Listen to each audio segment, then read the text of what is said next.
बिस्मिल्लाहिर्रहमानिर्रहीम। Class 7th का math है। इकाई है आपका 5। चैप्टर का नाम है ट्रायंगल यानी त्रिभुज। त्रिभुज किसे कहते हैं? तो त्रिभुज की परिभाषा क्या है? 3 भुजाओं से घिरी हुई बंद जो आकृति होती है उसी को त्रिभुज कहते हैं। 3 भुजाओं से घिरी हुई आकृति, जैसे एक साइड ये है, दूसरा ये है, तीसरा ये है, तो केवल 3 भुजाएं होने से त्रिभुज नहीं बन जाता है। ये 3 भुजा है लेकिन ये त्रिभुज नहीं बन रहा है। लेकिन वो 3 भुजाओं से घिरी हुई कैसी आकृति होनी चाहिए? बंद आकृति होनी चाहिए।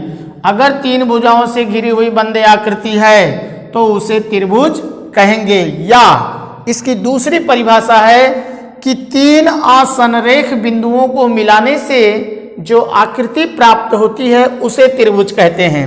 असंरेख का मतलब क्या होता है? ऐसे बिंदु जो एक ही रेखा में ना हो। जैसे ये तीसरा बिंदु एक रेखा में नहीं है, जैसे ये दोनों बिंदु एक ही रेखा में हैं पर ये नहीं है। ये दोनों बिंदु इस रेखा में है, ये नहीं है, और ये दोनों बिंदु इस रेखा में है, इसमें नहीं है। तो ये 3 असंरेख बिंदु हैं, मतलब एक ही रेखा में ना हो। तो 3 असंरेख बिंदुओं को मिलाने से जो आकृति प्राप्त होती है उसे त्रिभुज कहते हैं।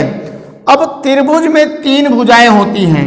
मान लेते हैं इसका नाम ए बी सी है, तो ए बी एक भुजा है, बी सी भी एक भुजा है और ए सी भी एक भुजा। इस प्रकार त्रिभुज में 3 भुजाएं होती हैं। इसमें 3 शीर्ष भी होते हैं, A B C, A B C, ये 3 शीर्ष होते हैं। और 3 भुजाएं ए बी सी और सी ए, ये 3 भुजाएं हैं। और 3 कोण भी होते हैं किसी भी त्रिभुज में। एक कोण ये है, दूसरा कोण ये, तीसरा कोण ये।